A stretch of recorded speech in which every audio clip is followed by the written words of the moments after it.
पांडे जी और डॉक्टर विजय कुमार से जी, संयुक्त सचिव श्री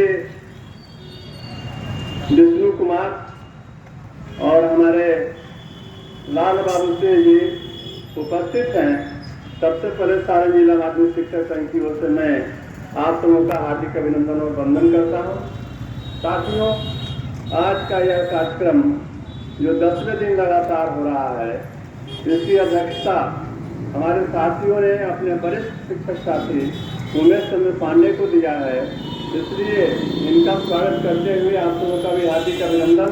मैं चाहूँगा कि अध्यक्ष जी आवे और हम सबों का उसका आवर्धन करें। उमेश चंद्र पांडे।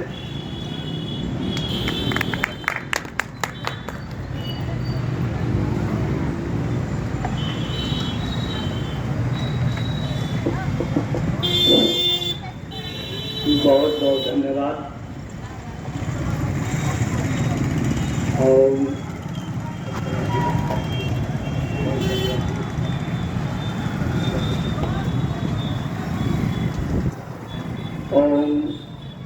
पूर्णमदः पूर्णमिदं पूर्णात् पूर्णमुदच्यते पूर्णस्य पूर्णमादाय पूर्णमेवावशिष्यते। ओम शांति शांति शांति।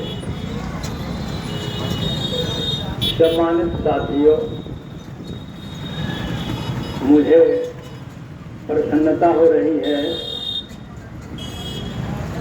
कि आपने आज इस सत्याग्रह रूपी धरना की अध्यक्षता के लिए मेरे नाम का प्रस्ताव किया। बहुत बहुत धन्यवाद। साथियों, अभी हम लोग चर्चा कर रहे थे संख्या बल की। संख्या बल में जब एक शून्य किसी संख्या के अस्मिता को सेकेंडों में बना और बिगाड़ सकता है,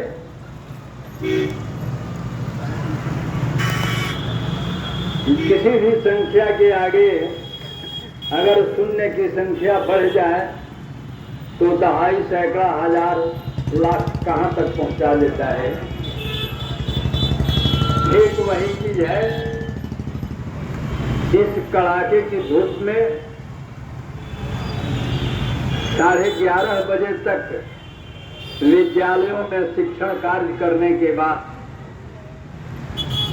और फिर इस धरना स्थल पर आना, और जैसा कि मुझे ज्ञात हुआ है, मसरख, तरैया, पानापुर, ये सब जो है काफी दूरी पर हैं। विद्यालय से घर आने के बाद कुछ नाश्ता पानी भोजन के पश्चात हो सकता है कि हमारे मित्रों को थोड़ी आलस बढ़ गई हो और यह धूप देखकर डर गए हों या आ ही रहे होंगे। लेकिन मैं एक बात ये कहना चाहता हूं कि जिस दिन इस देश की लड़ाई की बिगुल फूंकने वाले लोग होंगे, एक एक करके ही लोग पैदा हुए होंगे। कभी वीर कुंवर सिंह का नाम हम लोग सुनते हैं, कभी भगत सिंह की बात आती है, कभी चंद्रशेखर आजाद की बात आती है, कभी महात्मा गांधी की बात आती है। और जो सत्याग्रह हम लोगों ने शुरू किया है, महात्मा गांधी के नाम से जुड़े होने के साथ ही हम लोगों ने शुरू किया है। जिस दिन वे लोग ये स्वप्न देखे होंगे, जिस दिन वे ये सोचे होंगे कि हमारा देश आजाद होना चाहिए, उनके साथ उस दिन कोई नहीं होगा। और वो अकेले चले होंगे, लेकिन समय बीतता गया और एक के बाद एक उनके साथ लोग होते गए, कारवां बन गया और आज देश भी आजाद हो गया। आज हम लोग भी ये शिक्षक नियुक्ति नियमावली 2023 जो काले नियम के रूप में हम लोग मान रहे हैं आया, और उसको सुनकर देखकर आत्मग्लानि हुई। सबसे बड़ी बात तो यह हुई कि कोई भी एक डिसीजन इस सरकार के द्वारा 2015 से लिया गया और आज तक उसका इम्प्लीमेंटेशन नहीं हुआ, लेकिन 2023 नियमावली को आए हुए अभी कितने दिन हुए और इसमें सारे टेबल पार करते हुए और बीपीएससी में गया और बीपीएससी भी सारी प्रक्रिया पूर्ण करके अपना डेट भी निकाल दिया और मरने की भी बात कर दी। मित्रों, सरकार केवल अपनी एक बात समझ रही है और वो यह समझ रही है कि हमारे ये शिक्षक उस ढंग से यूनाइट नहीं हो पाएंगे। मैंने उस दिन भी कहा था 3 दिन में ये लड़ाई हम लोग फतह कर देते, बिल्कुल तय है। जिस दिन हमारे राज्य के सभी शिक्षक एक साथ उतर जाए सड़क पर, 3 दिन ये लड़ाई नहीं चलेगी, तीसरे दिन सरकार घुटने टेक दे। लेकिन कुछ मित्रों को पता नहीं कौन सी हॉबी है, आएंगे नहीं आएंगे, कुछ करेंगे नहीं करेंगे, लेकिन व्हाट्सएप पर 2 लाइन जरूर ठोक देंगे कि अगली रणनीति क्या है, राज्य संघ क्या सोच रहा है, संगठन क्या कर रहा है। ऐसे नहीं होगा, न्यायालय में जाना चाहिए। राय सलाह परामर्श तो उनके पास इतना है, और वही राय सलाह परामर्श आकर के यहाँ बैठ करके देते, बड़ी अच्छी बात है। खैर ये उनका काम है, लड़ने वाले लड़ते हैं। मैंने पहले ही कह दिया, एक जमाना कभी हुआ करता था कि सरकारें जेल भरो आंदोलन के रूप में जब आंदोलन चलता था, बस में बैठाकर, ट्रेन में बैठाकर ले जाकर किसी पहाड़ी जंगल पर उतार देती रात को 12 बजे 1 बजे और कह देती कि अब आप लोग यहाँ से जाइए।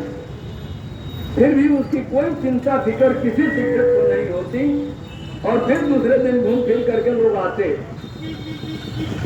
91 दिन की लड़ाई हम लोगों की हुई थी 98 में, जिसमें हमारे सभी पुराने शिक्षक थोड़ी मायूसी के साथ साइलेंट हो गए, आंदोलन से अपने को किनारा कर रहे थे। फिर भी वह भी आंदोलन 5 नहीं हुआ, 240 से 300 दिन उपार्जित अवकाश उसी में मिला था। बीए के लिए आंदोलन करने पड़ते थे, वह भी उसी का देन था कि अब आंदोलन नहीं करना पड़ता है। केंद्र सरकार जैसे ही घोषणा करती है, उसके तुरंत बाद सरकार भी कर देती है। इसलिए मित्रों, हमें अपना एक ही एम्बिशन देखना है, और वो जो है मछली के आंख को देखना है, कैसे हम इसको प्राप्त करें अपने शिक्षकों के लिए, अपने नए साथियों के लिए। जो ये नियोजन रूपी कुष्ठ है, इस कुष्ठ को, इस कोढ़ को खत्म करने के लिए हम लोगों के पास बस एक ही उद्देश्य है, कैसे भी हम इसको खत्म कर दें, इस बीमारी को दूर कर दें।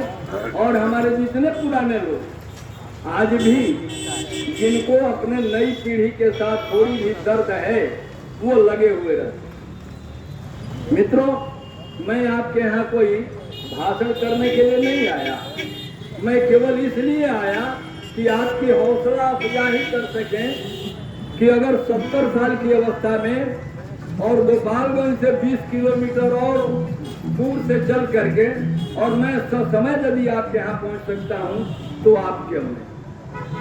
केवल ऊर्जा भरने के लिए मैं आया और यह दिखाने के लिए आया कि आप ही ऊर्जावान बने। ऊर्जा है आपके अंदर, और यदि हम लोगों के अंदर इतनी ऊर्जा है तो आपके पास तो हमसे 10 गुना 20 गुना ऊर्जा होनी चाहिए। बातें बहुत सारी हैं और कार्यक्रम चलेगा ही, और मैं अपने वाणी को यहीं पर विराम देते हुए सभा के संचालन के लिए दिलीप बाबू को आमंत्रित करता हूं, और यह माइक्रोफोन दिलीप बाबू को सौंप रहा